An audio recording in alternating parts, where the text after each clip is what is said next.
فتفهم يا بني وصيتي، واعلم أن مالك الموت هو مالك الحياة، وأن الخالق هو المميت،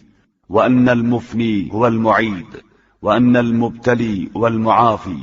فرزند، میری وصیت کو سمجھو اور یہ جان لو کہ جو موت کا مالک ہے وہی زندگی کا مالک ہے، اور جو خالق ہے وہی موت دینے والا ہے، اور جو فنا کرنے والا ہے وہی دوبارہ واپس لانے والا ہے، اور جو مبتلا کرنے والا ہے وہی عافیت دینے والا ہے۔ وأن الدنيا لم تكن لتستقر إلا على ما جعلها الله عليه من النعماء والابتلاء والجزاء في المعاد، أو ما شاء مما لا تعلم۔ اور یہ دنیا اسی حالت میں مستقر رہ سکتی ہے جس میں مالک نے قرار دیا ہے، یعنی نعمت، آزمائش، آخرت کی جزا، یا وہ بات جو تم نہیں جانتے ہو۔ فإن أشكل عليك شيء من ذلك فاحمله على جهالتك، فإنك أول ما خلقت به جاهلا ثم علمت،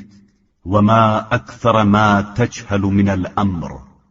ويتحير فيه رأيك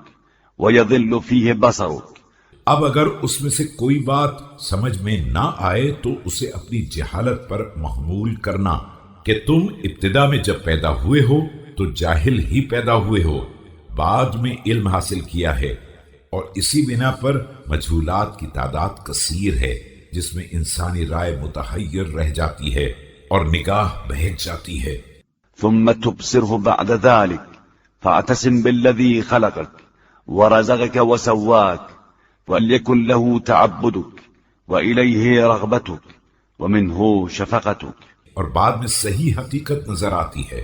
لہذا اس مالک سے وابستہ رہو جس نے پیدا کیا ہے، روزی دی ہے اور معتدل بنایا ہے، اسی کی عبادت کرو، اسی کی طرف توجہ کرو اور اسی سے ڈرتے رہو۔